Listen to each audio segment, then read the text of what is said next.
weight loss 5 steps using common sense. ಒಂದಿಡೀ ದಿವಸ 24 hours food diary maintain ಮಾಡಿ. ಬೆಳಗಿಂದ ರಾತ್ರಿವರೆಗೂ ಏನ್ ಊಟ ಮಾಡಿದ್ರಿ, ಎಷ್ಟು ನೀರು ಕುಡಿದ್ರಿ, ಕಾಫಿ ಟೀ ಎಷ್ಟು ಸರಿ ತಗೊಂಡ್ರಿ, ಗುಡ್ ಬ್ಯಾಡ್ ಅಗ್ಲಿ ಎಲ್ಲವನ್ನು ಬರೀರಿ. ನೆಕ್ಸ್ಟ್ ಸ್ಟೆಪ್, ನಾವೇನ್ ಬರ್ದಿದೀವಿ ಅದನ್ನ ಅನಲೈಸ್ ಮಾಡೋಣ. ನಮಗೆ ಗೊತ್ತಿರುತ್ತೆ ಇದು ಕ್ಯಾಲರಿ ಜಾಸ್ತಿ ಇದೆ, ಇದರಲ್ಲಿ ಸಕ್ಕರೆ ಜಾಸ್ತಿ ಇದೆ, ಎಣ್ಣೆಯಲ್ಲಿ ಕರ್ದಿರೋಂಥ ಪದಾರ್ಥ, ಎಷ್ಟರ ಮಟ್ಟಕ್ಕೆ ಇದನ್ನ ನಾವು ಕಟ್ ಡೌನ್ ಮಾಡಬಹುದು ಅನ್ನೋದು ನಾವು ಅನಲೈಸ್ ಮಾಡಬೇಕು.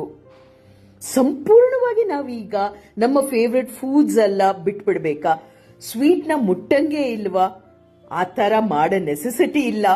ಪೋರ್ಷನ್ ಕಂಟ್ರೋಲ್ ನ ನಿಮ್ಮ ಲೈಫ್ ಅಲ್ಲಿ ಒಂದು ಪಾರ್ಟ್ ಆಗಿ ಮಾಡ್ಕೊಳ್ಳಿ. 4 ಬಿಗ್ ಕಪ್ ಕಾಫಿ ಬದಲಾಗಿ 2 ಸ್ಮಾಲ್ ಕಪ್ಸ್ ಕಾಫಿ ಮಾಡ್ಕೊಳ್ಳಿ. ಪ್ರತಿ ಸರಿ ವಿಲ್ ಪವರ್ ನ ಯಾಕೆ ಟೆಸ್ಟ್ ಮಾಡಕ್ ಹೋಗ್ತೀರಾ? ಎಂಟಿ ಕ್ಯಾಲರೀಸ್, ಜ್ಯೂಸಸ್, ಮೈದಾ ಪ್ರಾಡಕ್ಟ್ಸ್, ಸ್ವೀಟ್ಸ್, ಚಾಕ್ಲೇಟ್ಸ್ ತರಕ್ಕೆ ಹೋಗ್ಬೇಡಿ, ನೋಡಕ್ಕೆ ಹೋಗ್ಬೇಡಿ.